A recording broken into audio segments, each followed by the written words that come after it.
the Idries Shah Foundation podcast. Practical Psychology for Today. Featuring the works of Idries Shah, voiced by David Alt.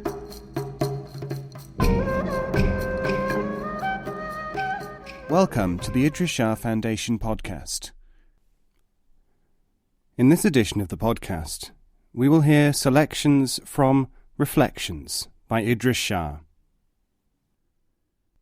This audio has been made available by the Idries Shah Foundation. Heat and cold. One day, heat and cold came to the conclusion that they were too far apart. Coexistence is the answer, they resolved. Both of them thought that the new arrangement was fine, and they huddled together, mutually comforting, until each heard someone say, "Isn't it strange that nothing is hot nor cold these days? The only temperature that seems to exist is warmth." So they separated, and the only warmth to be found after that was in things not yet hot, or on the way to becoming cold. Inspirations. People who speak or act in an ordinary fashion are most likely to be those who have been the recipients of higher experiences. But because these do not rage around wild-eyed, people think that they are very ordinary folk, and therefore not aware of anything unknown to the general run of man. Local and real truth. The existence of relative truth does not prove the non-existence of universal truth.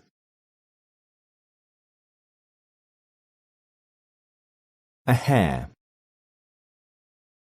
There once was a hare who was proud that he had such fine long ears.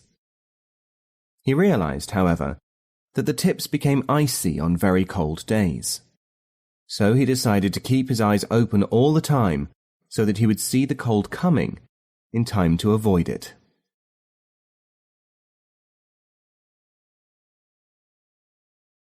Attention. People demand attention. The right kind of attention at suitable times leads to the maintenance of a thriving individual. Ignorance of attention need leads to too much or too little intake of attention. Ignorance of the attention factor, too, leads to mistaking attention demand for something else. This something else is the social, psychological, or other ritual which people think is the essential reason for human contact. In fact, it is only one ingredient of human contact and interchange.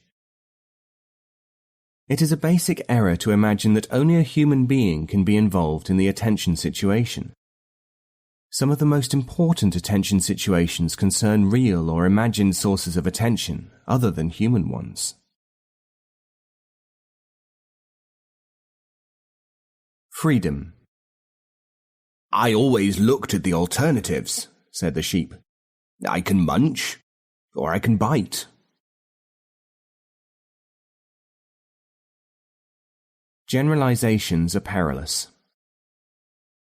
It is often stated that generalizations are dangerous. This is true, but only when it is true. Generalizations are useful, even essential in certain situations, dangerous in others. To say motor cars are dangerous is useful for a child for a period of its life. After that, it may become a barrier to crossing the road. At that point, other generalizations are supplied to protect the child for a period or to carry it a stage further towards learning. A huge area of human life and thought requires the intelligent use of generalizations, which includes using them, modifying them, and superseding them. Arms and legs. Many people who cannot reach higher think that their arms should be longer.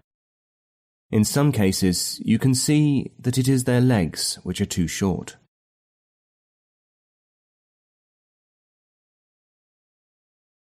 Function. "To think I never realized what a good doorstop I'd make," said the heavy book to itself, settling down. Adult toddlers. Many problems arise in certain cultures because numerous adults behave like infants, while it is part of the convention to treat such behavior as that of adults. But parents would not allow it in their own children. These people are still educable, even though their education might have to be similar to that given to children. We make few facile assumptions about natural or basic knowledge being already in children. Oddly, we assume that adults know a lot of things which they do not. Presence and absence. A certain person may have, as you say, a wonderful presence. I do not know. What I do know is that he has a perfectly delightful absence. Carpenter's shop. I went into a carpenter's shop. "Why is your door broken?" I said. "Oh, people come to a carpenter to have their own work done, not to ask about his," he said. Some time later, I saw another carpenter in his workshop. "Why has your table only 3 legs?" I asked. "Oh, I hadn't noticed that," he said. And there was, on another occasion, another woodworker. "Your window frame is splintered and has been so for some time," I told him. "I'm too busy to mend it," he answered. "I've been making chairs for sale."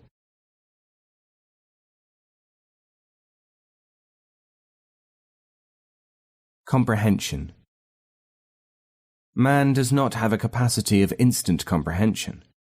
So rare is the knowledge of how to train this, that most people, and almost all institutions, have compromised by playing upon man's proneness to conditioning and indoctrination instead. The end of that road is the ant-heap, or at best, the beehive. The nail. A man and a nail had a conversation. The nail said, "I have often wondered during my years sticking here in this panel what my fate is to be." The man said, "Latent in your situation may be a tearing out with pincers, a burning of wood and a fall, the rotting of the plank, so many things." Said the nail, "I should have known better than to ask such foolish questions. Nobody can foresee even one thing that might happen in the future, let alone a variety of them, and also very different and unlikely." And he waited, having learnt this nail wisdom, until someone else should come along, someone who would talk intelligently and not threaten him. Study. The practice of study only too often makes people mere repeaters and producers of clichés and sayings. Such study has been all but wasted. But the product has taken the form in which we find it, because it is an unsuitable graft upon an unprepared basis. Original perfection. He was yellow, plump and soft, his surface broken up, the movements ungainly, full of uncertainty, covetousness, and hunger. His main desire was to attain a state in which he would want nothing, need to make no movement, present a smooth, uniform, and delicately satisfying face to the world. He did not realize that he was a chicken who wanted to be an egg. Humility. Humility cannot be taught by propaganda, though slavery can. Shouting for humility is a form of arrogance. One of my most abiding recollections is of a priest at a religious occasion once roaring, in the most threatening way imaginable, "Oh, our Lord God, we most humbly pray." Real humility is not always the same as apparent humility. Remember that fighting against self-conceit is still fighting, and that it will tend to suppress it temporarily. It does not cure anything. Remember, too, that humility itself does not bring an automatic reward. It is a means to an end. It enables a person to operate in a certain manner. Wasps. A king who feared wasps once decreed that they were abolished. As it happened, they did him no harm, but he was eventually stung to death by scorpions.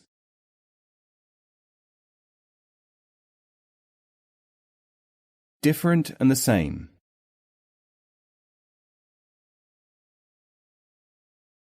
Supposing for a moment that you were not yourself, but a visitor among men, ignorant of their ways of behaving and their elaborate habits of self-deception. One of the first things which you would notice is that a large part of people's time is spent in thinking and acting just like other people, while at the same time they energetically claim that they are different. You would conclude that this predilection stemmed from a warp of thinking, and was a serious barrier to making use even of the things which they do understand. It gives rise to one of the major customs of the human tribe. Let's pretend, and let's forget that we are pretending, so that we can then conscientiously deny it. Choice. The word choice is a fraud, while people choose only what they have been taught to choose. Occasion. A man called Islam found himself one day following what he took to be a wedding procession. He called out, "Rejoice for this happy occasion!" But, since it was a funeral, the mourners took hold of him and objected strenuously. "What was the right thing to say?" he asked. "You should have said, 'Mercy upon you,'" they replied. Soon afterwards another procession came along, while Islam was still memorizing his line. "Mercy upon him," he cried. But it was a wedding party, and the guests took him severely to task, saying, "Learn that you should have been saying, 'What an auspicious occasion.'" They coached him in this phrase until he was word perfect, and then they let him go. Another party of people approached him, and he called out, "What an auspicious occasion!" They were furious. "We are lost, and do not know the way, and you call that an auspicious occasion?"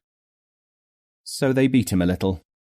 Then they said, "Can you tell us the way to such and such a place?" "I'm a stranger here myself," said Islam.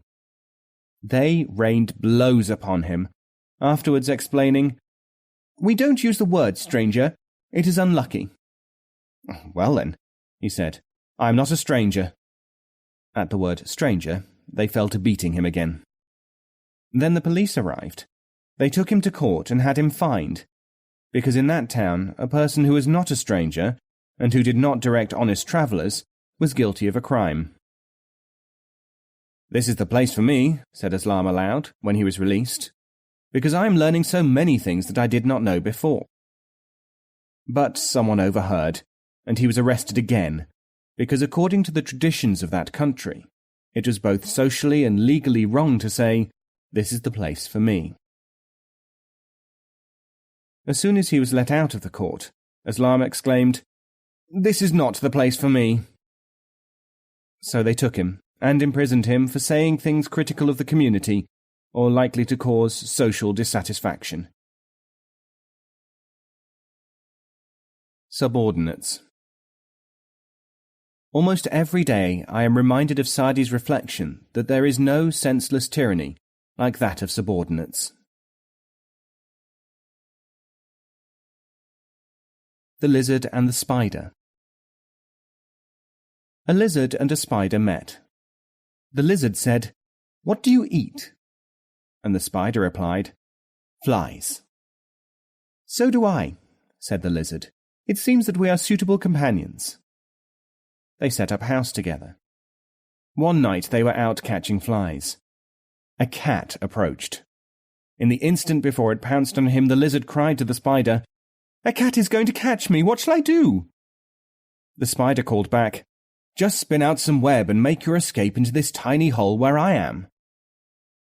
While the lizard was trying to understand this, the cat caught him.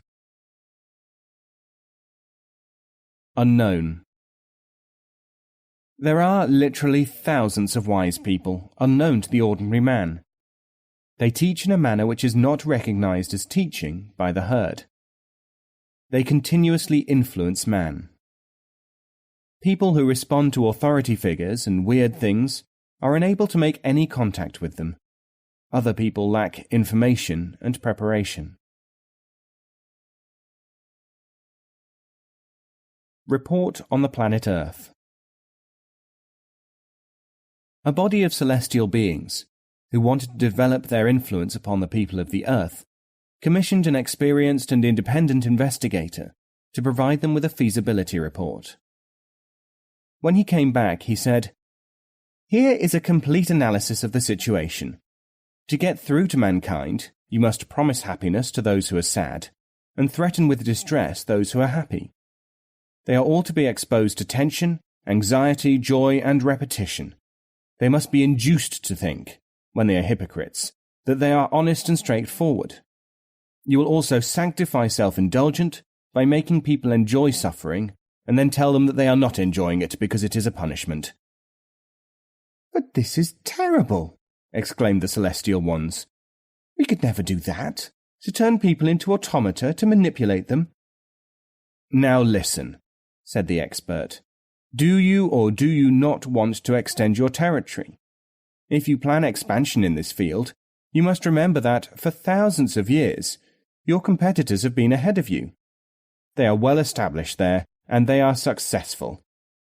In fact, there are only a very few, quite insignificant exceptions."